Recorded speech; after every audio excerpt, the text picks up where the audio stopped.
Hello, denizens of the internet. After the dreadful first episode of Season 2 of Strange New Worlds, I just had to watch Episode 2, and I wasn't disappointed. It was just as bad, maybe worse. Here's my big picture takeaway. I don't get why the writers and producers are making the choices they're making. For Episode 1, I even provided a fix that would have solved half the problems and make for a far more interesting story about misunderstanding and teamwork. And based on your comments, you agreed with me. Thank you. For this episode, ad astra per aspera, I will employ the perspective of a former network executive. That immediately lowers my IQ several points, but it's still much higher than anyone's working on this show. There will be spoilers. Right off the bat, my question to Akiva Goldsmith and the rest of the gang running this project: where is Captain Pike? Once again, Pike and his fabulous hair are MIA. In Episode 1, he left the Enterprise to go help Una as a precursor to this second episode, because it's the most important event in the world to him, because he likes Una so much, leaving Spock to run things, only to have the writers make a complete fool of Spock. Something they love doing. Here in Episode 2, Pike is hanging about, but the writers have handed the episode to Una and Nira Katul, played by Yetide Badaki. Apart from a scene where Pike tries to convince Nira to forget about her antagonism towards Una and take the case because apparently she is the bestest civil rights lawyer in the galaxy ever. And she's black and a woman. All kidding aside, Badaki is a good actress and does a fine job in the role, but it's tedious and boring. No fault of Badaki. Yet again, Pike is gone, except that he does get to hang out with the rest of the Enterprise's crew, staring at a TV screen of the proceedings. Yes, that's right. No B-plot. I would have asked the producers about that. Where's the frickin' B-plot? Are you going to just have the crew of the Enterprise stare at a TV screen and do feeble reaction cutaways? Yes, apparently. On one hand, it will certainly cut down on the budget of the show, which would make me happy. And I think that's exactly why they did it this way. But from a best practices perspective, there should have been a B-plot. Oh, but Paul, you're saying this was Una's story. Doesn't Una deserve her character building opportunity? Sure. But in TOS, you'd definitely have had Kirk, Spock, and Bones brainstorming what could be done. I'm a doctor, Jim, not a lawyer. Yes, I know you agree also. So, while the writers have finally given a meaty episode to Rebecca, who really does do a fine job of acting here, you don't leave your other main characters in the lurch, out of the action. And I don't mean La'an, who might as well be the captain of the Enterprise. Stop the pretext of Pike running things, just hand it over to the woman. You know you want to. The judge was a woman. The prosecutor was a woman. The defense lawyer was a woman. And of course there was Una. Yes, we get it, Strange New Worlds producers, you hate men. And nowhere was it more evident than when Spock was put on the stand merely as a juxtaposition joke machine. Oh, he's supposed to be a Vulcan, but let's have him tell Gilbert and Sullivan jokes that are opposite to his taciturn nature. That's really funny.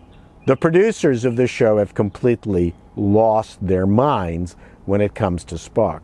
A character so clearly defined that it would be impossible to screw him up, but screw up Spock they have. Why? Because the writers are morons.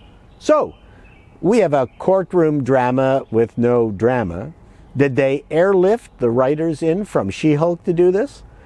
The story turns on a pulled out of one's ass convenience, While it was illegal to lie to Starfleet about your genetic modification, i.e. that you had one, and the laws regarding that, while retrograde, are clear and could only be changed by legislation. The court is not a legislature. It cannot rule on the fairness of a statute. Luckily, there is an asylum clause for abused aliens that they found in a musty old book, not a search of the Federation legal database on a computer. Una apparently was an abused alien, and so the judge reverses the genetic modification charges for which she had no jurisdiction, while giving Una asylum, which was fine. It would have made more sense to charge Una as prescribed by the law, but provide asylum, which would offer better future stories. But no, can't have anything complicated or sophisticated in SNW. Nira's speech about what was illegal in the past, slavery, apartheid, gender discrimination. She's an Illyrian. Why is she only referencing Earth doctrine? This was ham-fisted. In TOS, they'd have used a few Earth references and then toss in something from Rigel 9 or Scooby-Doo 20 to make it more expansive and time-relevant. These social justice inserts were tiresome. Getting back to the casting of Yataid Badaki, I have a few issues with that. There was nothing quirky about it, about her. If this were old Trek, maybe you'd get a wily southerner like Andy Griffiths from Matlock. If this were the UK, it would definitely be a stumbling granny who's smarter than everyone else. But there was an ulterior motive for hiring the stunning and brave Badaki, which I'll get to later. But this plague of diversity casting is actually, I think, problematic because there are races, there are peoples. It actually makes stories more interesting. Illyrians are an alien race. Are Illyrians multi-hued? Of course, I have no idea. But if Nira was another tall, leggy, hot white girl, then you'd at least get an idea of what being an Illyrian was like. Swedish. Lithuanians are mostly blonde. I can recognize what a Lithuanian looks like. Unless they're wearing prosthetics, you can't recognize the alien in Star Trek. And even then, they are multi-hued. Klingons don't count, because Michael Dorn rocks. Pulling out all the stops, we even get an anti-augmentation story right out of Kristallnacht. Una's family went to a non-Illyrian city because they could pass as what? As white? As non-Jew? The writers used a sledgehammer instead of fingers on their keyboards. The legal proceedings were a silly shambles.